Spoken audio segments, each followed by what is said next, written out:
안녕하세요. 아이언입니다. 오늘은 5개 동시 청약이 진행되는 2월 셋째 주 청약에 대해서 알아보도록 하겠습니다.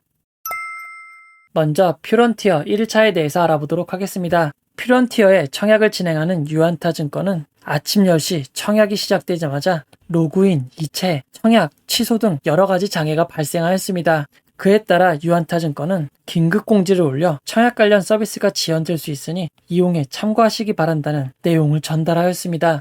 이렇게 장애가 이어져서 청약이 제대로 이뤄지지 않자 유안타증권은 1일차 청약 마감 시간을 오후 4시에서 오후 10시로 변경하였습니다. 1일차만 오후 10시까지 진행이 되고 청약 2일차인 2월 15일 청약은 오후 4시로 변함없이 진행이 되는 점 주의하시기 바랍니다. 4시까지의 1일차 경쟁률을 살펴보면 균등배정은 이미 1일차에 신한금융은 0.59주, 유안타증권도 1.87주를 기록하였습니다. 신한금융투자는 이미 추첨이고 유안타증권도 안정적으로는 한 주밖에 받을 수 없습니다. 비례배정 경쟁률도 매우 높습니다. 신한금융투자가 649.06대 1, 유안타증권이 650.18대 1입니다. 1일차에 몰린 청약 증거금만 거의 1조 원이 됩니다. 최근 청약들의 1일차 경쟁률과 2일차 경쟁률의 관계를 살펴보면 최종 경쟁률은 1일차 경쟁률보다 최소 8배 이상 증가한 것을 알 수 있습니다. 기존의 사례와 퓨런티어의 1일차 경쟁률을 바탕으로 추정해보면 예상 균등 경쟁률은 모두 추첨한 주가 되고 예상 비례 경쟁률은 최대 4,000대 1은 넘을 것 같습니다. 퓨런티어의 청약은 유안타증권, 신한금융투자로 진행이 됩니다. 주식수가 유안타증권이 많아 청약 전부터 유안타증권이 유리할 것으로 보였습니다. 신한금융투자는 온라인 청약 시 모두 우대 200%입니다. 최대 청약 주식수는 8,000주로 유안타증권 일반 등급 최대 청약 주식수인 14,000주보다 크게 적습니다. 예상 경쟁률을 4,000대 1보다 조금 더 높은 수준으로 본다면 신한금융투자는 우대 200% 풀 청약할 경우 2주를 배정받고 유안타증권 일반 등급의 경우 3주를 배정받을 것으로 보입니다. 유안타증권은 이렇게 많은 청약을 진행하여 상장을 한 전례가 없습니다. 청약부터 장애가 많이 발생하니 상장일에도 장애가 발생할 가능성이 높습니다. 만약 유안타증권과 신한금융투자의 경쟁률 차이가 크지 않은 상황이 된다면 유안타증권보단 신한금융투자를 선택하시는 것이 상장일 스트레스 없는 매도에 도움이 될 것 같습니다.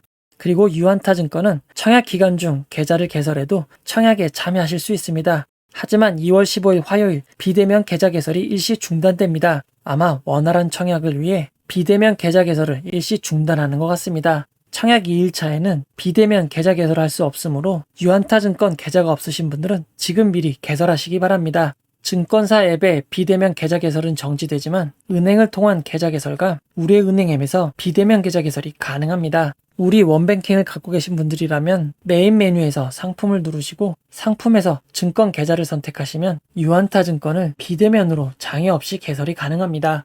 앱 없이 계좌 개설이 가능한 방법도 알려드리도록 하겠습니다. 이 방법은 2월 14일만 이용이 가능합니다. 스마트폰에서 해당 홈페이지에 접속하시거나 QR코드를 찍으셔서 접속을 하시면 앱 설치 없이 계좌를 만드실 수 있고 오류 또한 없이 편리하게 만드실 수 있습니다. 청약 종목 일정에 대해서 알아보도록 하겠습니다. 2월 14일 월요일 퓨런티어의 청약이 시작되었습니다. 그리고 화요일인 2월 15일에는 스톤브리지 벤처스, VC, 하나금융 21호 스펙의 공모주 청약이 시작되고 두산중공업의 실권주 청약이 시작됩니다. 퓨런티어부터 두산중공업까지 5종목의 청약이 겹쳐서 진행이 되는 것입니다. 각 종목들을 빠르게 살펴보도록 하겠습니다. 먼저 두산중공업 실권주입니다. 두산중공업은 1조 1,478억 원 규모의 유상증자를 실시하였습니다. 유상증자의 자금 용도는 채무상환, 즉 빚을 갚기 위해 5천억을 사용하고 나머지의 6,478억 원을 사용합니다. 상환 대상 차입금 현황을 살펴보면 2022년에 갚아야 하는 대출 중 일부인 5천억 원을 상환하는 것입니다. 그리고 남은 기타 자금은 가스터빈, 풍력, 수소 및 차세대 원자력 등 신성장 포트폴리오 확대 투자 자금으로 사용할 예정입니다.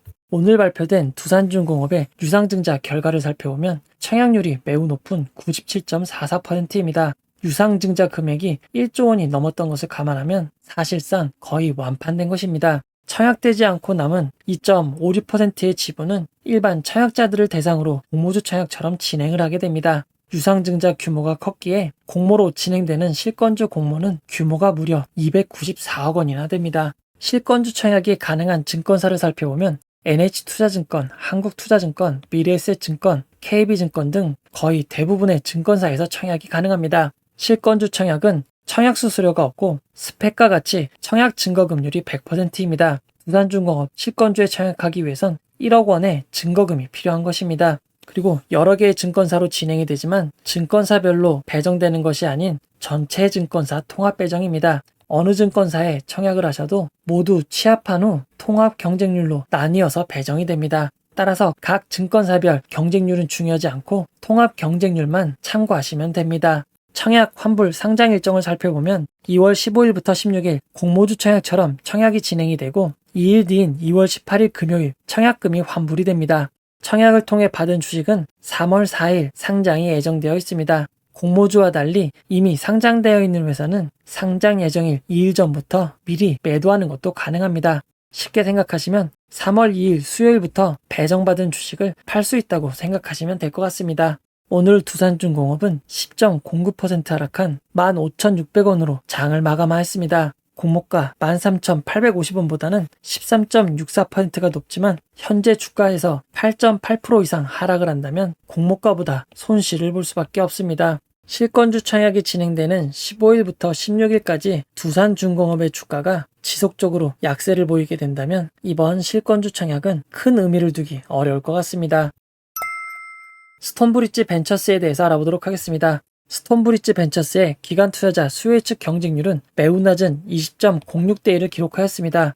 기관 투자자 수혜 측 분포도 매우 좋지 않았습니다. 기관 투자자 수혜 측 분포를 그래프로 살펴보면 상단 초과는 3%도 되지 않는데 하단 미만이 55.89%나 차지하고 있습니다. 상단은 7.98%, 하단은 무려 31.56%입니다. 스톤브리지 벤처스의 수혜 측에 참여한 기관들은 대부분이 공모가 밴드 하단보다 낮은 금액을 선택한 것입니다. 기관 투자자 의무 보유 확약 신청도 단 한 건도 없었습니다. 기관 투자자 수혜 측 결과가 이렇게 좋지 않았기에 스톤브리지의 확정 공모가액은 희망 공모가액 밴드 하단인 9,000원보다 1,000원 낮은 8,000원으로 결정이 되었습니다. 공모가가 8,000원으로 결정이 되었지만 안 좋았던 수혜 측에 비하면 공모가가 많이 내려간 것 같진 않습니다. 스톤브리지 벤처스의 공모가 8,000원 기준 상장 시가총액은 1,430억 원입니다. 유통 가능한 기존 주주는 거의 없고 공모주주만이 매각이 가능합니다. 의무보유 확약을 신청한 기관들이 단 한 곳도 없기에 상장일 최종 유통 가능 비율은 22.75%로 확정이 되었습니다. 시가총액을 반영한 상장일 유통 가능 금액은 325억 원입니다. 공모가가 크게 조정됨에 따라 상장일 유통 가능 금액은 그리 크지 않은 편이 되었습니다. VC에 대해서 알아보도록 하겠습니다. VC의 기관 투자자 수혜 측 경쟁률은 332곳의 기관이 참여하여 190.59대 1을 기록하였습니다. 스톤브리지 벤처스보단 높지만 평균보다는 매우 낮은 경쟁률입니다. 다만 기관 투자자 수혜 측 분포는 아주 엉망은 아닌 수준입니다.